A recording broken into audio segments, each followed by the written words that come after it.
Hello दोस्त, मेरे channel में आपको स्वागत है। आज आपको संतान सप्तमी व्रत की चंद्रमुखी की कहानी सुनाने जा रहे हैं। भद्रमुखी से जुड़ी कथा। दोस्तों, पूरा वीडियो में बने रहिएगा और चैनल को सब्सक्राइब जरूर कर दीजिएगा और पूरा अंत तक वीडियो सुनिएगा। आपको पूरा जानकारी मिल जाएगा कि संतान सप्तमी की कहानी किस प्रकार से है। दोस्तों, बता रहे हैं कि संतान सप्तमी व्रत कथा भाद्रपद शुक्ल पक्ष की सप्तमी तिथि को संतान सप्तमी व्रत किया जाता है। यह व्रत महिलाएं अपनी संतान की लंबी उम्र के लिए रखती है। इस साल यह व्रत 10 सितंबर को संतान सप्तमी व्रत कथा है। भाद्रपद शुक्ल पक्ष की सप्तमी तिथि को संतान सप्तमी का व्रत किया जाता है। यह व्रत महिलाएं अपनी संतान की लंबी उम्र के लिए रखती है। इस साल यह व्रत 10 सितंबर को है। शंकर पार्वती जी की पूजा की जाती है दोस्तों। और बता रहे हैं कि संतान सप्तमी व्रत कथा के दिन धर्मराज युधिष्ठिर ने भगवान से कहा, हे प्रभु, कोई ऐसा व्रत बताइए जिसके प्रभाव से मनुष्यों के अनेकों शारीरिक क्लेश दूर हो जाए, पुत्र एवं पौत्रवान हो जाए। दोस्तों, आप पूरा वीडियो में बने रहिएगा, पूरा आपको जानकारी मिल जाएगा। यह सुनकर भगवान बोले, हे राजन, तुमने एक बड़ा ही उत्तम प्रश्न किया है। मैं तुमको एक पौराणिक इतिहास सुनाता हूँ, ध्यान पूर्वक सुनो। एक समय ऋषि ब्रजराज की मथुरापुरी में वासुदेव देवकी के घर गए। ऋषि राज को आया हुआ देख करके दोनों बहुत खुश हुए तथा उनको उत्तम आसन पर बैठाकर उनका अनेक प्रकार के वंदन और सत्कार किया। फिर मुनि के चरणों तक से अपने घर और शरीर को लोमस ने पवित्र किया।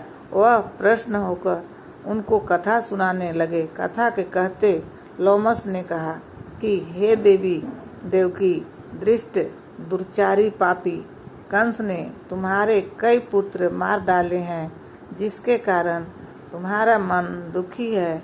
इसी प्रकार राजा नहुस की पत्नी चंद्रमुखी भी दुखी कहा करती थी, लेकिन उसने संतान सप्तमी का व्रत विधि विधान से किया। ये सुनकर देवकी ने हाथ जोड़कर मुनि से कहा, हे ऋषिराज, कृपा करके रानी चंद्रमुखी का संपूर्ण वृत्तांत और इस व्रत का विस्तार सहित मुझे बताइए, जिससे मैं भी इस दुख से छुटकारा पाऊं। लोमस ऋषि ने कहा, हे देवकी, अयोध्या के राजा नाहुस थे। उनकी पत्नी चंद्रमुखी बहुत सुंदर थी। उनके नगर में विष्णुगुप्त नाम का एक ब्राह्मण रहता था। उसकी पत्नी का नाम चंद्रमुखी था। वह भी बहुत सुंदर थी। रानी और ब्राह्मणी में बहुत प्रेम था। एक दिन वे दोनों सरजू नदी में स्नान करने के लिए गई। वहां उन्होंने देखा कि बहुत ही महिलाएं सरजू नदी में स्नान करके निर्मल वस्त्र पहनकर मंडप के नीचे शंकर पार्वती की पूजा कर रही थी। दोनों ने उनसे पूछा, यह आप क्या कर रही है? तब उन्होंने बताया कि यह हम संतान सप्तमी का व्रत कर रहे हैं। यह सुनकर रानी और ब्राह्मणी ने व्रत करने का संकल्प किया और वापस घर आ गई। ब्राह्मणी से नियम पूर्वक इस व्रत के करती रही, लेकिन रानी कभी व्रत करती कभी न करती। कुछ समय बाद दोनों मर गई और अगले जन्म में रानी को बंदरिया की योनि और ब्राह्मणी को मुर्गी का जन्म मिला। ब्राह्मणी मुर्गी योनि में शंकर पार्वती का व्रत करती रही, लेकिन रानी सब कुछ भूल गई। थोड़े समय बाद दोनों ने देह त्याग दी। अब तीसरे जन्म में मनुष्य योनि में मिली। ब्राह्मणी ने भन के घर कन्या का जन्म लिया। उसका नाम भूषण देवी रखा गया और उसका विवाह गोकुल के ब्राह्मण अग्निशील से किया। भूषण देवी इतनी सुंदर थी कि कोई ज्वेलरी पहने बिना भी सुंदर लगती थी। कामदेव की पत्नी भी उससे आगे ल जाती थी। उसके 8 पुत्र हुए। यह सब शिव जी के व्रत का पुनीत फल था। दूसरे और शिव जी की पूजा से विमुख रानी के कोई पुत्र नहीं था। वह निसंतान दुखी रहने लगी। रानी और ब्राह्मणी में जो प्यार पहले था वह अभी भी बना था। रानी जब वृद्ध अवस्था में थी तो उसके गूंगा बहरा अल्प आयु वाला बेटा हुआ और कुछ समय बाद मर गया। अब तो रानी बहुत दुखी रहने लगी। अब रानी के मन में ब्राह्मणी के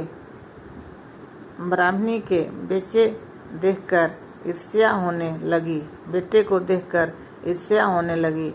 ब्राह्मणी ने रानी का संताप दूर करने के लिए अपने 8 पुत्रों को रानी के पास छोड़ दिया। रानी के पास के वशीभूत होकर उसने ब्राह्मणी के बेटों को जहर खिला दिया, लेकिन बालकों को कुछ न हुआ। यह देखकर रानी ने इसका रहस्य जानना चाहा। रानी ने ब्राह्मणी को सारी बात बतलाई। रानी के ऐसे वचन सुनकर ब्राह्मणी ने कहा, सुनो, तुमको 3 जन्म का हाल कहती हूँ, ध्यान से सुनना।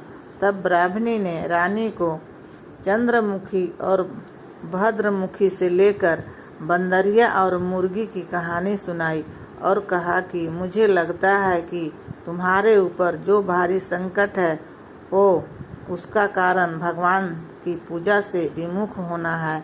अगर तुम संतान सप्तमी का व्रत विधि पूर्वक करोगी तो तुम्हारा संकट दूर हो जाएगा।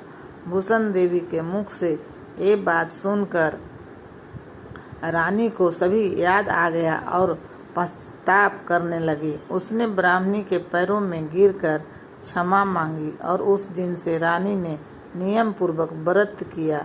इस व्रत के प्रभाव से रानी को संतान सुख मिला। तब भगवान ने कहा, हे देवकी, मैं तुमसे भी कहता हूँ कि तुम भी इस पुनीत व्रत को करो। इस व्रत करने से तुम्हारा बच्चे सब दीर्घायु होंगे। और इस तरह से आपको कथा के बारे में बताएं। अगर कथा नहीं करती हो तो कथा करो और सुनो, कथा को सुनो। और इस कथा को सुनने से जो भी महिलाएं व्रत करते हैं उनको सभी सौभाग्य अखंड रहता है, पुत्र सौभाग्यवती होती है। दोस्तों, अगर अच्छा लगा होगा तो लाइक कीजिएगा, शेयर कीजिएगा। कहानी कैसा लगा आप कमेंट बॉक्स में ज़रूर लिखिएगा।